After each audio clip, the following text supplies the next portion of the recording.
그 고난은 하나님의 사랑, 십자가의 은혜를 더 깨닫게 하는 고난이며, 그 고난 속에서 믿음을 잘 지켜 하나님의 영광을 돌리는 놀라운 은혜를 우리가 이루어낼 수 있습니다.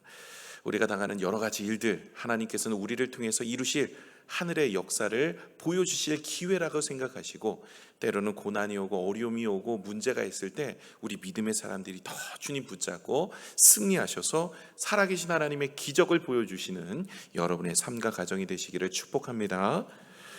우린 계속해서 출애굽기의 말씀을 같이 나누고 있습니다. 출애굽기는 세 가지 중심 주제가 흐르고 있어요. 첫 번째는 구원의 하나님입니다.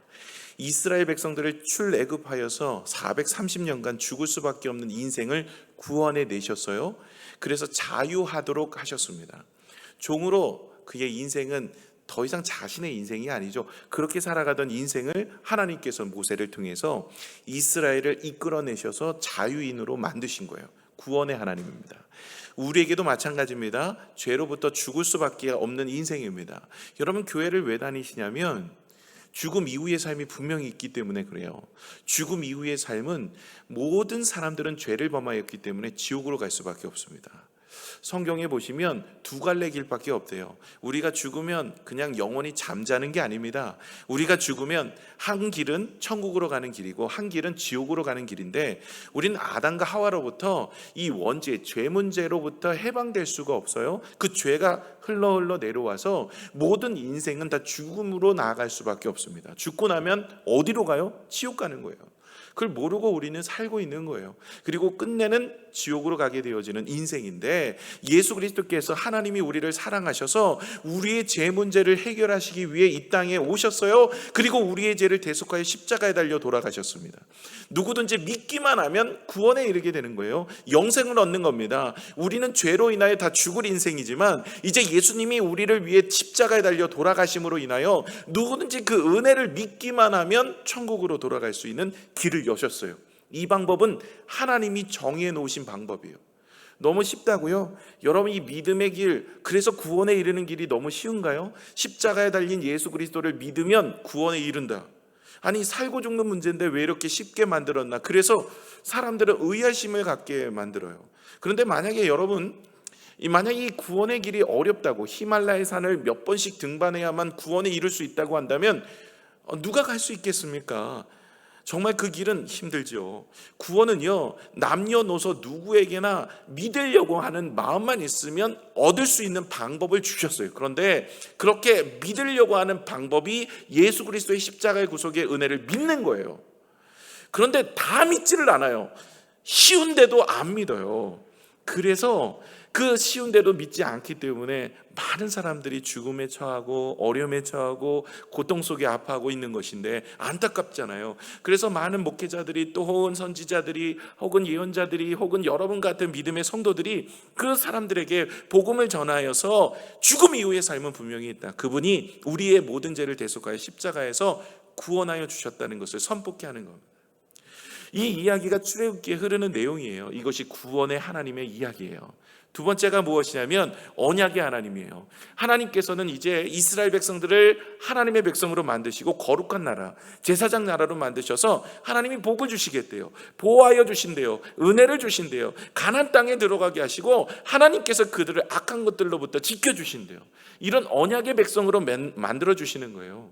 저와 여러분의 인생도 하나님의 말씀대로 살아갈 때 하나님께서 우리를 붙잡아 주시는 언약의 백성인 줄로 믿습니다. 그래서 이스라엘 백성들이 시내산에서 언약을 맺어요. 그 이야기가 출애굽기에 나옵니다. 마지막으로 세 번째가 임재 하나님. 하나님이 나와 함께 하시고 동행하시고 붙잡아 주시고 은혜를 주시는 거예요. 야, 너네끼리 가나안 땅에 잘 들어가 봐. 이게 아닙니다. 광야 40년 동안 가나안 땅에 들어가는 동안도 또 가나안 땅에 들어가서도 하나님께서 그의 인생과 함께 하시는 거예요. 그 기간의 모습을 우리가 지금 나누고 있는 거예요. 그래서 여러분, 구원의 하나님, 이스라엘 백성들이 애굽에서 구원되어진 이야기와 함께 언약을 맺었던 시내산 언약의 이야기와 함께 24장부터는 40장까지 무슨 이야기예요? 임재 하나님, 나와 동행하는 하나님, 나와 함께 하시는 하나님. 그래서 하나님이 나의 삶 속에 놀라운 역사와 은혜를 주시는 그 하나님의 모습을 함께 나누고 있는 거예요. 그 중에 오늘은 25장의 내용인데 그 임재의 가장 중요한 핵심이 뭐냐면 성막이에요. 하나님이 성막을 제정하시고 그 성막을 통해서 우리와 함께 하시겠다는 거예요. 우리와 함께 하심으로 인하여서 하나님의 백성은 하나님이 지키시고 하나님이 붙드시고 은혜를 베풀어 주신다는 말씀이 이제 지난주에 우리 같이 나왔던 성막 제정이에요. 근데 이 성막에서 가장 핵심이 무엇이냐면 언약궤입니다. 오늘은 증거궤라고도 이야기하고 언약궤라고도 이야기하고 법궤라고도 이야기하는 이 언약궤, 증거궤, 법궤에 대해서 오늘 말씀하시는데 이게 정말 중요한 은혜가 있어요. 저와 여러분이 이 은혜를 가지고 함께 나누고자 합니다. 자, 지난주에 이 성막 구조에 대해서 같이 나눴는데 사진을 한번 보여주실까요? 성막이 어떻게 되었는지 이렇게 되어 있어요. 이게 성막입니다. 이스라엘 백성들이 40년 광야 생활 동안 이 성막을 중심으로 하고 언제나 이 성막 중심의 삶을 살았어요. 저기 보시면 테두리로 이렇게 벽이 있죠. 흰색으로. 그것이 길이는 한 14m 정도 되고요. 폭은 한 5m 좀 안 돼요. 그러니까 그렇게 크지 않아요.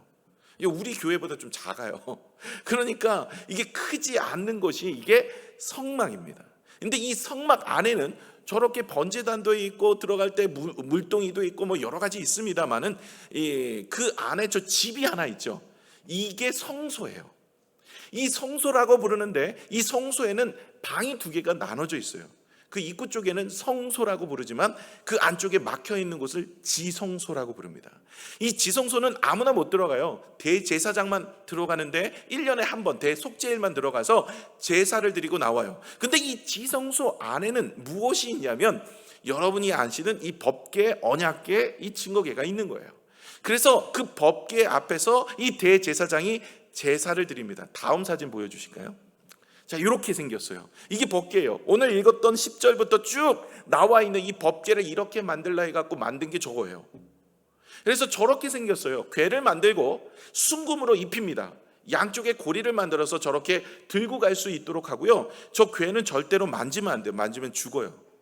그리고 저 위에 뚜껑, 이게 중요합니다. 저 뚜껑, 왕뚜껑, 저게 중요합니다.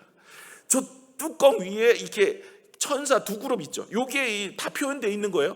두 그룹이 있는데 저 뚜껑을 뭐라고 하냐면 속죄소, 시은소라고도 이야기합니다. 저 뚜껑이 정말 중요해요. 저기서 제사를 드리는 거, 저 위에서. 그래서 어린 양의 피를 가져다가 저기 위에다 피를 뿌려요. 7번을 뿌리는데 그것을 통해서 죄사함을 얻는 증거를 얻습니다. 이것은 이스라엘 모든 백성들이 짓는 죄에 대한 사함을 얻기 위해서 대제사장이 가서 피를 뿌리는 거예요. 그 피로 인하여서 죄사함을 얻게 되는 거예요. 이것은 누구에 대한 예표냐면 예수 그리스도가 우리의 모든 죄를 대속하여 십자가에 달려 죽으시고 우리가 의롭게 되어지고 영원히 지옥으로 가는 인생이 아니라 천국으로 갈 수 있도록 길을 열어주신 은혜입니다. 그래서 저기서 피를 뿌려서 우리의 죄를 대속하여 주신 거예요. 그것이 속죄제라고 하는 겁니다. 근데 속죄소라고 하는데 이 속죄소는요, 어린 양의 피를 뿌려서 예수 그리스도가 우리를 위해 십자가에 달려 돌아가셔서 우리의 모든 죄를 대속하는 거예요. 여러분, 우리를 위해서 오신 게 아니라 우리를 구원하시기 위해 오셨고 우리의 죄를 대신 죽으시기 위해 이 땅에 오신 거예요. 그냥 세상의 선인들은요, 우리를 도와주기도 하고 때로는 우리의 간구를 들어주기도 하고 먹을 것을 주기도 하고 때로는 병을 낫기도 하고 가난한 가운데서도 도와주는 그런 삶 살아가는 선인들이 많습니다. 그러나 예수님은 그 정도가 아니에요. 예수님은 이 땅에 오셔서 우리가 죽을 수밖에 없는 인생인데 영원한 죽음 앞에서 죄 사함을 주셔서 영생을 얻게 하시는 거예요.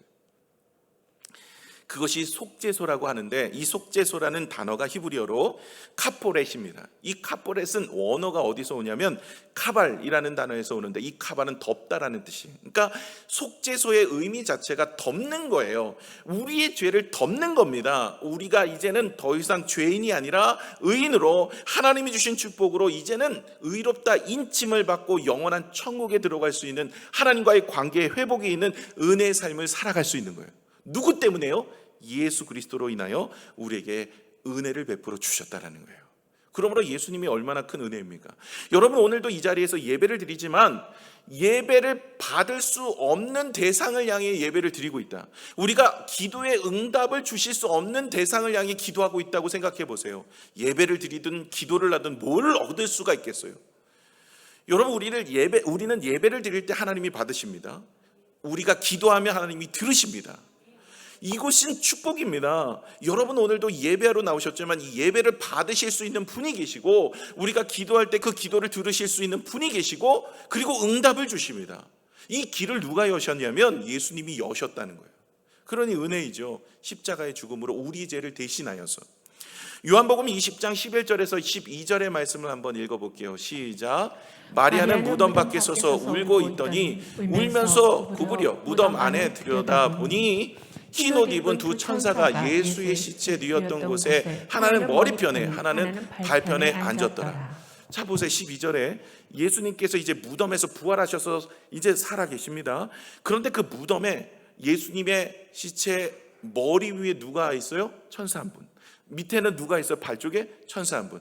요 형상이 어디랑 오버랩이 됩니까? 아까 그림 한번 다시 보여주실까요? 얘랑 다시 보시면 어때요? 비슷하죠.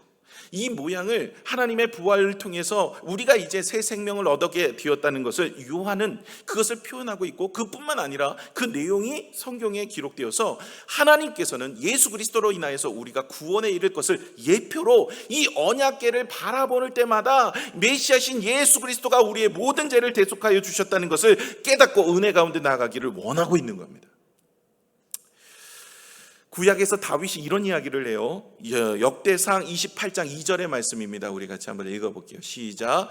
이에 다윗 왕이 일어서서 이르되 나의 형제들 나의 백성들아 내 말을 들으라. 나는 여호와의 언약궤 곧 우리 하나님의 발판을 봉인할 성전에 건축할 마음이 있어서 건축할 재료를 준비하였으나. 여기 다윗이 이제는 하나님의 성막을 이제 성전으로 짓기 위해서 준비하고 싶었는데, 그때 이런 이야기를 해요. 나는 여호와의 무슨 궤? 언약궤. 이 증거궤, 언약궤, 법궤를 곧 우리 하나님의 발판을 봉인할 성전을 건축할 마음이 있어서. 자, 여기서 언약궤를 다윗이 뭐라고 얘기하고 있습니까? 발판이라고 이야기하고 있어요. 하나님의 임재의 상징인 언약궤. 하나님이 그곳에 발판을 두시고 임재하시고 앉아 계신다는 거예요. 여러분 고대 사진들을 보시면 왕들이 의자를 앉아 있는데 그 앉아 있는 보좌의 발판까지 있어요. 그래서 고대의 사람들은 이 발판이 임재, 하나님의 그 보좌를 상징하고 있어요. 이 언약궤는 누가 임재하는 곳이에요? 하나님이요. 이 언약궤는 누가 그곳에 앉아서 그곳에 우리를 복을 주시고 은혜를 주시는 거예요? 하나님이요. 거기서 도대체 그러면 무엇을 하냐는 거예요. 오늘 본문 22절에 이렇게 이야기하고 있습니다. 오늘 본문 22절을 같이 한번 읽겠습니다. 시작.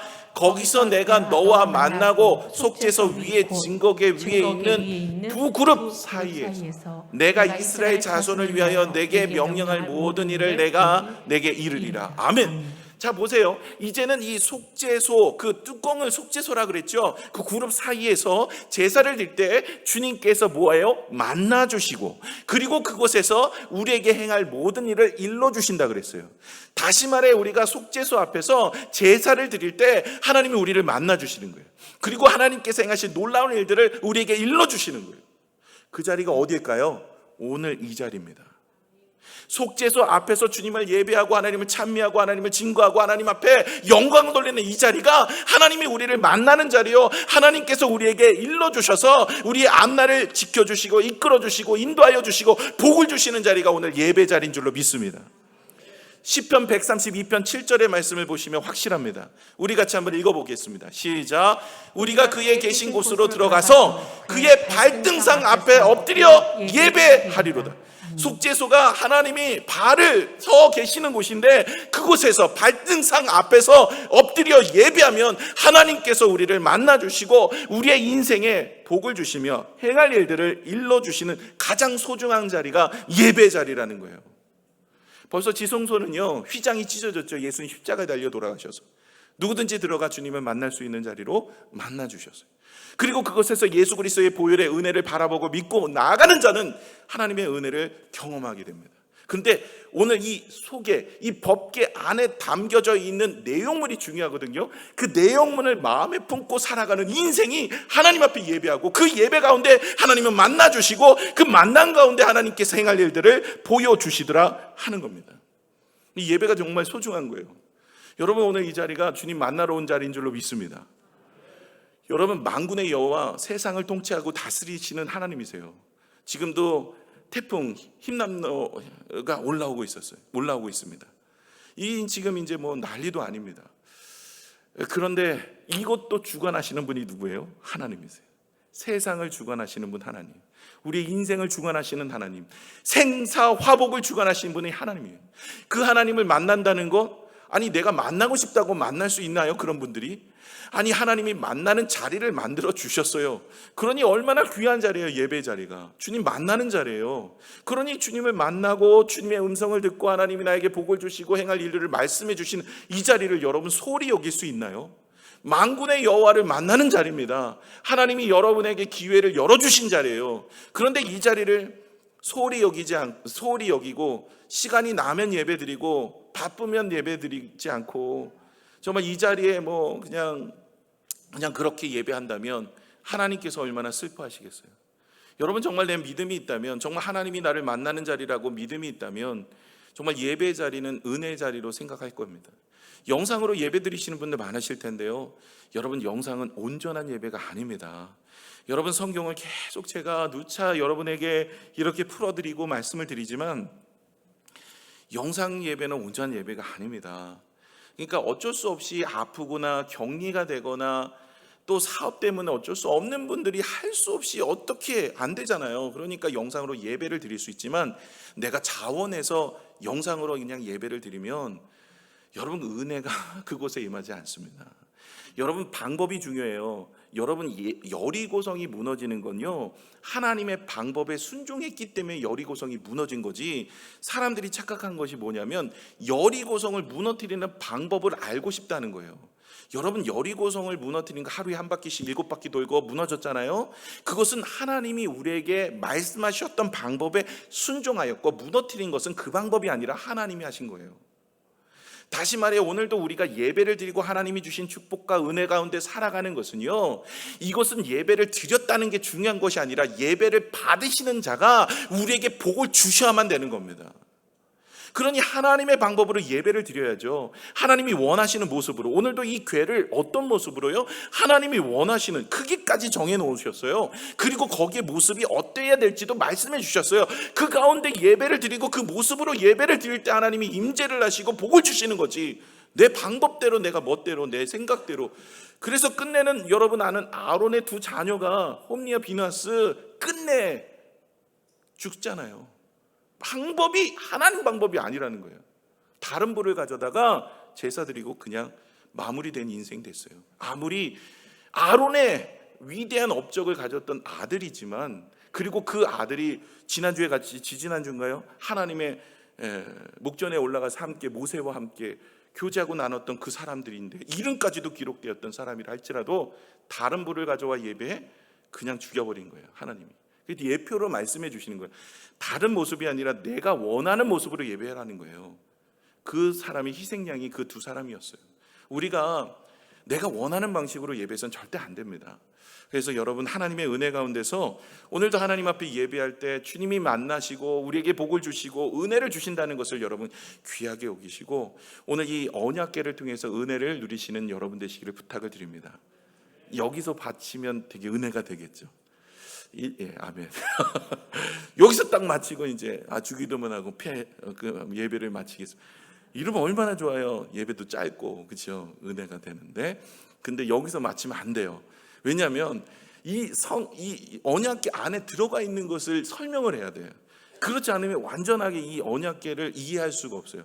다음 주에 하면 되잖아요. 지난주 거 기억하세요? 안 된다니까. 오늘 끝내야 돼.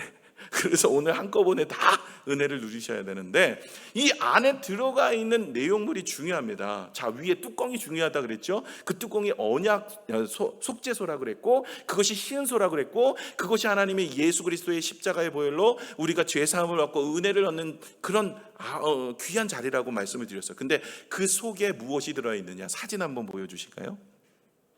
이 속에 3개가 들어가 있어요. 첫 번째는 두 돌판입니다. 저 2개가 신발이 아니에요.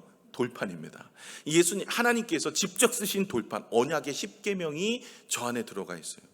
그리고 또 하나 뭐가 있습니까? 항아리 하나 보이시죠? 저 항아리는 요강이 아닙니다. 만나 항아리. 만나가 들어가 있어요. 또 하나 막대기 하나 보이시죠? 저 막대기는 아론의 쌍난 지팡이에요. 그래서 여러분 이 법궤 안에는 세 가지의 성물이 들어가 있어요. 하나는 이 십계명, 하나는 만나 항아리, 하나는 아론의 쌍난 지팡이입니다. 이 세 가지를 여러분과 같이 함께 빠른 시간 내에 나눠보도록 하겠습니다. 먼저는 이 언약의 내용에 들어가 있던 것은 출애굽기 25장 16절에 보셔도 증거판을 궤 속에 넣으라라고 되어 있고요. 히브리서 9장 4절을 한번 보여주실까요? 우리 같이 한번 읽겠습니다. 시작. 금향로와 사면을 금으로 싼 언약궤가 있고 그 안에 만나를 담은 금 항아리와 아론의 쌍난 지팡이와 언약의 돌판들이 있고, 자, 그 안에 세 가지가 들어가 있는 것을 말씀을 통해서 우리는 확인할 수 있습니다. 자, 그러면 왜 하나님은 이 세 가지를 이 속에 넣으라고 말씀하셨을까요? 그리고 이 이스라엘 백성들은 늘 이 법궤를 따라갑니다. 이 먼저 법궤가 이동하면 그 뒤를 따라서 가는 거예요. 법궤가 중심에 놓이면 거기서 진을 치는 거예요. 전쟁에 나갈 때도 법궤를 가지고 나가요. 그리고 언제나 어디서는 이 법궤의 중심으로 살아가는 이스라엘 백성들입니다. 늘 바라보게 되어 있어요. 내가 그것을 바라보고 사는 건데, 그 바라봄에 있어서 예수 그리스도의 십자가의 보혈로 우리가 구원을 얻은 삶의 모습도 바라보지만 그 속에 있는 내용물을 자꾸만 상기하고 바라보면서 우리가 무엇을 얻기를 원하냐는 거예요. 첫 번째가 언약궤, 이것이 안에 있는 법궤 안에 있는 바로 이 십계명에 들어있는 증거판입니다. 이 증거판은요, 언제나 말씀이 쓰여 있는 내용인데 이 판이 무엇입니까? 이것은 언약입니다. 하나님과의 백성으로 우리가 삼고 이제는 우리는 말씀 중심으로 살 때 하나님은 우리를 지켜주신다. 그래서 이 언약궤가 가는 곳에 전쟁터에선 승리만이 있습니다. 그리고 언약궤를 통해서 이들을 이끌어 가십니다. 하나님은 40년 광야 기간을 이들이 인도하여 주셨고 하나님께서는 그로 인하여 그들의 삶을 지켜주십니다. 그리고 이 언약궤를 따라가는 인생은 하나님이 형통을 주세요. 무엇을 하든지. 열왕기상 2장 3절의 말씀은 이렇습니다. 내 하나님 여호와의 명령을 지켜 그 길로 행하여 그 법률과 계명과 율례와 증거를 모세 율법에 기록한 대로 지켜라. 하나님의 말씀을 지키며 그러면 내가 무엇을 하든지 어디로 가든지 뭐 한다고요? 형통할 것이다. 여러분, 우리가 말씀을 따라 살아가는 인생, 다시 말해 법궤 안에 있는 그 말씀을 따라 살아가는 인생은요, 하나님이 우리의 인생에 승리를 주십니다. 우리의 인생을 선하게 인도하여 주십니다. 우리의 인생에 형통함을 주십니다. 그래서 전장터에 나아가거나 무엇을 할 때마다 항상 말씀 중심으로 살라고 말씀하세요. 여호수아 1장 8절에 보시면 이제 여호수아가 가나안 땅에 들어가기 직전에 하나님께서 어떻게 하면 되겠습니까? 라고 여호수아가 물었더니 하나님이 승리할 수 있는 비결을 알려주세요. 그 비결이 이거예요. 우리 같이 읽어볼까요? 시작. 이 율법책을 내 입에서 떠나지 말게 하며 주야로 그것을 묵상하여 그 안에 기록된 대로 다 지켜 행하라. 그리하면 내 길이 평탄하게 될 것이며 내가 형통하리라. 아니, 지금 이제 가나안 땅에 점령하러 들어가는데 하나님 어떻게 하면 우리가 승리할 수 있습니까? 라고 물었더니 하나님이 이 말씀을 주신 거예요. 야, 말씀을 잘 지키고 행하면 내가 너의 모든 삶을 지켜줄 것이다. 여러분, 우리의 인생의 모든 문제와 상황은요, 하나님이 지켜주실 수 있어요. 그런데 우리는 어떤 삶을 살아야 되냐면 하나님 말씀 중심의 삶을 살아가는 믿음의 모습이 되셔야 할 줄로 믿습니다. 이 말씀을 따라가는 인생이 되어지면 하나님께서 승리를 주시고 은혜를 주시고 복을 주신다는 거예요. 그래서 준비했잖아요. 부흥이에요. 오늘 오후부터 시작하여 7번의 말씀 중심으로 살아가는 여러분의 모습이 되어진다면 하반기에 하나님께서 여러분을 만나셔서 행하실 일들을 보여주실 뿐만 아니라 하나님이 지켜주시고 은혜 주실 줄로 믿습니다. 꼭 나오세요. 부탁입니다. 아니, 제가 여러분 잘 되기만을 바라면서 이야기를 드리는 거예요. 뭐가 부흥이 나온다 제가 뭐가 낫겠습니까? 정말 여러분을 사랑하는 마음으로 여러분 꼭 나오셔서 주님 만나세요. 주님 만나는 자리래잖아요. 예배하는 자리, 주님이 여러분에게 하실 일을 보여주시는 자리래잖아요. 여러분 이 자리를 여러분 자녀들과 같이 나오셔서 제발 하나님의 말씀 앞에 묵상하셔서 주님이 주시는 음성에 귀를 기울이는 여러분 되시기를 부탁을 드립니다. 두 번째가 무슨 요강이 아니라 뭐라 그랬죠? 만나 항아리. 여러분이 만나 항아리가 그 안에 들어가 있는데 두 가지 의미가 있어요. 여러분 육신의 양식과 영의 양식을 채워주는 것이 이 의미가 담겨 있는 게 만나 항아리예요. 여러분, 하나님께서 이스라엘 백성들을 만나를 통해서 40년간 먹이시고 입히십니다. 그런데 이 만나 항아리는 하나님께서 말씀하세요. 한 오멜만 집어넣어라. 한 오멜이 뭐냐면 우리로 따지면 2리터 정도예요. 2리터. 그러니까 2리터 되는 곡식이죠. 그것을 만나를 그 안에다 집어넣어서 그것을 늘 바라보라는 거죠. 그래서 이 만나는 뭐예요? 한 사람이 하루 먹을 것이 2리터 정도 된대요. 그래서 한 사람이 하루 먹을 음식을 그것을 담아서 늘 하나님께서 일용할 양식을 우리에게 채워주신다는 것을 믿음으로 바라보라는 거예요. 여러분, 하나님께서는 우리의 인생에 모든 먹고 입고 마시는 모든 것을 채워주십니다. 이유는 하나님이 우리 아버지 되어주시기 때문에 그렇습니다. 마태복음 6장 31절에서 32절을 같이 한번 읽어볼게요. 시작. 그러므로 염려하여 이르기를 무엇을 먹을까, 무엇을 마실까, 무엇을 입을까 하지 말라.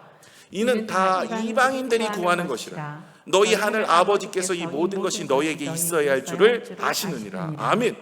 하나님께서 우리에게 있어야 될 모든 것을 아세요. 먹고 입고 마시는 거 이거 구하지 않아도 주신다는 거예요. 너희가 먼저 그의 나라와 의를 구하면 이 모든 것을 더하여 주시리라. 이것이 그 다음 절 아닙니까? 하나님께서 우리의 인생에 모든 것을 더하여 주시는데 우리가 먼저 구해야 될 것은 바로 하나님의 말씀을 구하고 하나님의 음성을 사모하며 예배를 사모하는 믿음의 삶을 살아가게 되어지면 우리가 무엇을 주신다고 하니? 먹고 입고 마시는, 우리가 살아가는 모든 직장이나 사업이나 건강이나 자녀나 계획이나 터전에 하나님께서 복을 주시고 은혜를 베풀어 주시더라는 거예요. 또 하나는 무엇을 의미하냐면 이 만나 항아리는요, 예수 그리스도를 의미합니다. 요한복음 6장 49절에서 50절의 말씀을 같이 한번 읽겠습니다. 시작. 너희 조상들은 광야에서 만나를 먹었어도 죽었거니와 이는 하늘에서 내려오는 떡이니 사람으로 하여금 먹고 죽지 아니하게 하는 것이니라. 누구냐면 예수 그리스도예요. 요한복음 6장 35절을 이야기하겠습니다. 시작. 예수께서 이르시되 나는 생명의 떡이니 내게 오는 자는 결코 줄이지 아니할 터요 나를 믿는 자는 영원히 목마르지 아니하리라. 아멘. 예수 그리스도의 말씀이 바로 예수 그리스도 본인 자체가 말씀이 육시되어 이 땅에 오신 분이거든요. 그 말씀 자체가 예수 그리스도예요. 그 예수 그리스도의 말씀은 바로 만나와 같아서 영의 양식인데 그 말씀을 묵상하고 그 말씀을 먹고 그 말씀을 생각하며 그 말씀을 간직하는 자에게는 영생의 축복도 하나님이 허락하여 주시더라는 거예요. 그러니 만나 항아리 자체는 예수 그리스도의 말씀을 상징하며 예수 그리스도를 통하여서 우리가 이 땅에 살아가는 모든 것, 먹고 입고 마시는 것도 지켜주실 뿐만 아니라 영원한 천국에서 영생의 축복과 은혜를 주시는 영원한 은혜, 다시는 예수로 인하여서 목마르지도 배고프지도 않는 은혜의 축복을 누리겠다라는 것에 대한 확실한 고백이요, 그 은혜의 표징이 바로 만나 항아리라는 것이죠. 저와 여러분이 이 땅에 살아가는 동안 이런 일 저런 일 많이 당하고 사업도 우리의 직장도 우리의 일터도 우리의 자녀도, 그런데 여러분 하나님 바라보고 믿고 의지하는 사람은요, 우리가 먹고 입고 마시는 모든 거 하나님이 책임져 주신다고 합니다. 여러분 자녀들이 구한다고 먹기를 구하고 입기를 구하고 뭐 내가 갖기를 구하고 그래야만 꼭 부모가 자녀에게 주십니까? 아니지 않습니까? 우리 자녀들이요, 저에게 오늘도 아침 주세요, 점심 주세요, 저녁 주세요 하지 않아도 다 줍니다. 우리 아이들이 저에게 먹을 것을 주고 입을 것을 주고 학비를 내달라고 하지 않아도 다 줍니다. 이건 부모이기 때문에 그래요. 하나님도 마찬가지라는 거예요. 이 모든 것은 내가 너에게 더하여 줄 거다. 그건 구하는 것 자체가 이방인들, 나와 전혀 상관없는 자들이 구하는 것이고, 너는 내 아들이기 때문에 내 백성이기 때문에 네가 필요한 건 내가 다 아니까 줄 거야. 그러면 내가 무엇을 구할 거야? 먼저 그의 나라와 의를 구해라. 주의 말씀을 구하고 하나님을 예배하며 하나님의 복음을 선포하며 하나님의 나라를 위해서 구하는 인생이 되어질 때 내 인생은 하나님이 책임져 주실 줄로 믿습니다. 뿐만 아닙니다. 요한계시록 3장 10절에 보시면 모든 환난에서 이기게 하시는데요, 함께 읽겠습니다. 시작. 내가 나의 인내 말씀을 지켰은즉 내가 또한 너를 지켜 시험의 때를 면하게 하리니 이는 장차 온 세상에 임하여 땅에 거하는 자들을 시험할 때는. 여러분, 이제 요한계시록 마지막 때 하나님이 시험할 때도 하나님의 말씀을 지킨 자는 하나님이 우리를 지켜주신다고 했어요. 그러므로 저와 여러분이 힘써야 될 것은 하나님의 말씀을 사모하고 그 말씀 앞에 예배하며 그 말씀을 지키고 그 말씀을 따라가는 인생이 되어지면 하나님은 우리의 인생에 축복을 주십니다. 그래서 예전부터 우리 선배 목사님들이 하나같이 이 얘기가, 예배 성공하면 인생이 성공하지만 예배 실패하면 인생이 실패한다는 거예요. 하나님의 말씀을 삼아하며 나아가는 인생이 되시기를 부탁을 드립니다. 아무리 이렇게 이야기해도 예배에 집중하지 않는 성도들 계셔요. 너무 안타까워요. 그의 인생 주님이 만나주시고 할 일을 보여주시고 복을 주시기를 원하셔서 매 주일마다 이렇게 자리를 만들어냈는데 하나님의 은혜가 필요 없고 하나님 만날 필요도 없고 하나님 내 인생에 없어도 나는 잘 살아갈 수 있다고 생각하는 분들이 있더라고요. 그러다가 이제 문제 터지고 어려움 터지고 걱정 근심 터지고 정말 내 힘으로 안 될 때 그때 눈물 흘리면서 주 앞에 나오는데 너무 안타까워요. 정말 안타까워요. 여러분, 우리가 정말 주님 없이는 살아갈 수 없다는 것을 오늘 말씀을 통해서도 알고 또 이 땅 살아가는 동안 하나님이 주신 은혜를 경험하며 사는 것이 축복인데요, 여러분, 우리가 주님과 동행하며 살아가는 인생 되시기를 축원합니다. 하나님 말씀에 진리와 은혜가 축복이 있는 줄로 믿습니다. 마지막으로 아론의 쌍난 지팡이에요. 여러분, 이 아론의 쌍난 지팡이는 유명하죠. 고라의 반역으로 이루어진 사건입니다. 고라도 레위인이거든요. 왜 하나님은 모세와 아론을 택하여서 이렇게 지도자로 세웠냐는 거예요. 나도 하고 싶다는 거죠. 다시 말해 하나님의 주권에 도전하는 패역입니다. 하나님께서 택하셔서 그것으로 복음으로 하나님의 능력으로 구원을 이루게 하신 거예요. 예수 그리스도를 이 땅에 오게 하셔서 누군지 예수 그리스도를 믿기만 하면 구원에 이르게 되어지는데 왜 그렇게만 해야 되냐는 거예요. 다른 방법으로 하면 안 되냐는 거예요. 하나님의 주권에 도전하는 거예요. 이 고라의 반역으로 인하여서 무려 14,950명이 죽습니다. 반역에 도전하는 자 14,950명. 그리고 그 하나님께서 아론을 택하셨다는 것을, 이 방법을 택하셨다는 것을 어떻게 보여줍니까? 12지파의 각 지팡이를 가져다 놓고 다음날 꽃이 피고 거기 열매가 맺는 게 그 꽃이 피는 거, 싹이 나고 꽃이 피는 거, 그것이 바로 하나님이 택하셨다는 것에 대한 증거를 보여주시는 거예요. 이것이 아론의 쌍난 지팡이입니다. 자, 이러므로 인하여서 그들의 반역, 그들의 그 원망과 불순종의 모습을 하나님은 그치게 하십니다. 민수기 17장 5절의 말씀을 한번 읽겠습니다. 시작. 내가 택한 자의 지팡이는 싹이 나리니 이것으로 이스라엘 자손이 너희에게 대하여 원망하는 말을 내 앞에서 그치게 하리라. 모세와 아론을 향하여 원망하는 말을 이제 그치게 하는 거예요. 하나님이 이 방법으로, 하나님이 아론과 모세를 통하여서 하나님께서 놀라운 구원의 역사를 이루어 가신다. 다시 말해 예수 그리스도를 통하여서 이스라엘을 구원하시고 온 세상을 구원하시고 하나님의 놀라운 역사를 이루어 가신다는 것을, 이것을 통해서도 예표하며 하나님의 주권에 도전하지 말라는 것이죠.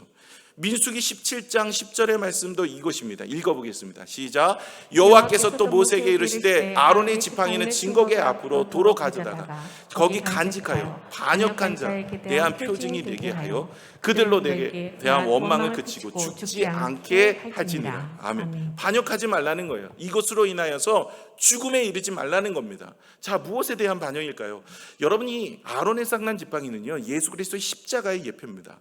여러분, 이 지팡이는요, 죽은 나무예요, 산나무예요? 산나무라고 생각하는 분들은 좀 잘 돌봐주세요. 이 죽은 나무 아닙니까? 여러분, 죽었어요. 다 죽은 거예요. 거기에 싹이 나고 꽃이 핀다는 거 있을 수가 있습니까? 죽은 나무에서 어떻게 싹이 나고 꽃이 핍니까? 다시 말해 예수 그리스도가 십자가에서 죽었어요. 그 죽은 것으로부터 죽은 시체가 다시 살아나게 하실 수 있는 분은 하나님이시잖아요. 예수 그리스도가 다시 부활의 은혜로 살아나셨어요. 죽음에서 생명으로 첫 열매가 되셨어요. 그러므로 모든 인생은 구원에 이르게 된 줄로 믿습니다. 이것을 믿느냐는 거예요. 오늘도 예수 그리스도는 죽음에서 살리신 하나님의 능력 안에 우리 모두가 다 구원에 이르게 된 것을 바라보게 하시는 거예요. 아론의 살구꽃이 핀 거예요. 거기 살구나무거든요. 죽은 나무가 살아있는 꽃이 핀 거예요. 어떻게 이럴 수 있냐는 거예요. 이건 하나님의 기적이죠. 있을 수가 없는 거예요. 하나님의 방법밖에 안 되는 거죠. 하나님의 능력입니다. 이것을 통해서 예수 그리스도가 우리의 모든 죄를 대속하여 십자가에 달려 죽고 우리는 생명을 얻어 영생을 얻게 되어지는 한 증거가 바로 아론의 쌍난 지팡이인 거예요. 그러므로 죽은 나무가 꽃이 피는 것이죠. 요한복음 11장 25절 26절의 말씀도 우리 같이 한번 읽어볼까요? 요한복음 11장 25절 26절 시작. 예수께서 이르시되 나는 부활이요 생명이니 나를 믿는 자는 죽어도 살겠고 무릇 살아서 나를 믿는 자는 영원히 죽지 아니하리니 이것을 내가 믿느냐. 예수님이 늘 우리에게 하신 말씀입니다. 이것을 믿느냐. 여러분, 우리가 죽고 나면 그냥 영원히 잠자는 게 아닙니다. 우리가 죽고 나면 지옥으로 갈 수밖에 없는 인생입니다. 그러나 하나님께서는 우리를 구원하셔서 영원한 생명을 얻게 하시는 줄로 믿습니다. 말씀을 맺겠습니다. 여러분, 하나님은 우리와 함께 하시기를 원하세요. 성막을 제정하셨습니다. 그 성막 안에 성소를 두시고 지성소 안에 언약궤를 두셨어요. 그 언약궤를 통해서 예수 그리스도 십자가로 하나님의 임재와 경험을 허락하십니다. 그리고 늘 그 앞에서 예배하는 자에게 하나님은 만나주시고 무엇보다 하나님께서는 행하실 일들을 보여주십니다. 오늘도 예수 그리스도로 인하여서 우리는 주님을 만날 수 있는 자리, 오늘 귀한 예배의 자리입니다. 이 자리가 하나님께서는 우리에게 말씀의 자리요 행하신 놀라운 은혜의 자리인 줄로 믿습니다. 소중히 여기셔야 돼요. 그리고 믿음의 사람들은 세 가지를 바라보며 살아야 된다고 언약궤 속에 세 가지를 넣어주셨어요. 첫 번째는 언약판입니다. 증거판입니다. 이 십계명을 통하여서 하나님의 백성은 하나님의 말씀을 따라 살아가라고 말씀하시는 거예요. 두 번째는 만나 항아리입니다. 이 만나 항아리는 하나님께서 일용할 양식을 부어주시고 우리의 생사를 주관하시는 분이라는 것을 알게 하시는 거예요. 그리고 예수 그리스도가 그 말씀이 되어서 이 땅에 오셨고 그 예수 그리스도의 말씀을 묵상하는 자가 이 땅의 삶에 일용할 양식의 축복을 누리는 것을 만나 항아리를 통해서 우리에게 일깨워 주시는 거예요. 아론의 쌍난 지팡이를 또한 예수 그리스도가 십자가에 달려 돌아가셔서 이제 다 죽음에 이르게 됐지만 3일 만에 부활하셔서 우리에게 생명이 되어주시고 증거가 되어주셨어요. 모든 인생 죽지만 이제 부활하여 영원한 천국에 들어갈 것을 주님이 말씀하시는 예표가 아론의 쌍난 지팡이입니다. 이 세 가지를 바라보며 신앙생활하는 거예요. 하나님께서 주신 은혜를 바라보라는 겁니다. 그래서 기독교는 이 세 가지 하나님의 말씀, 예수 그리스도 그리고 십자가의 은혜를 바라보며 살라는 주의 음성이 이 언약궤 속에 들어가 있는 내용의 모습이죠. 저와 여러분이 이런 모습으로 사셔서 하나님 앞에 기쁘며 우리에게는 은혜요 우리의 삶에 주시는 축복을 누리는 믿음의 삶이 되시기를 축원합니다. 기도하겠습니다.